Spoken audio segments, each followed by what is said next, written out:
In this lesson, I'm going to provide you with some other ideas as to what you can test with the skills you now have. So throughout the last 15 videos, you learned everything you need to know in order to test your Express applications.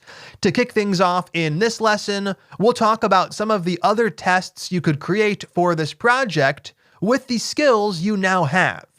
Now, there are two ways we could go about this. We could have 5 or 6 more videos added onto the section where we write tests with techniques we already know how to use, or I could just provide you with a list of additional tests you could create, and that's what we're going to go with so we can continue on to more exciting new content.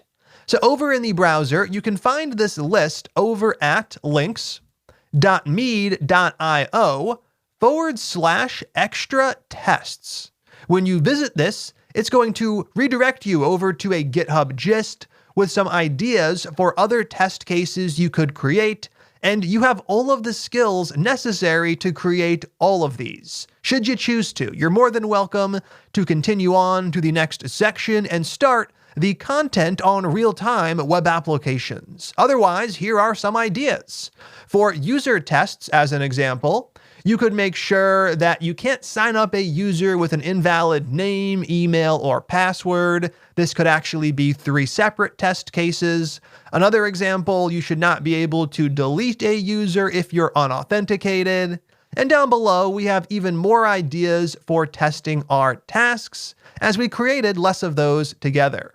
So right here, for an example, should not create task with invalid description or completed value. Should delete user task, so when I'm logged in, I should be able to delete my own task, or others like should fetch only incomplete tasks. There I'm using one of the filters that I set up. Now, if you actually go ahead and create any of these, do share your work over in the course Q&A.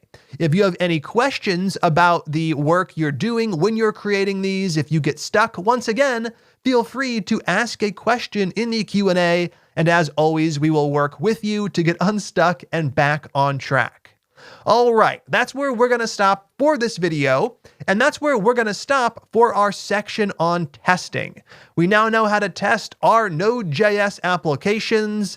In the next video, which is the section introduction for the next section, we're going to dive in to real-time web applications. I'm really excited to get to that, so let's go ahead and jump right in.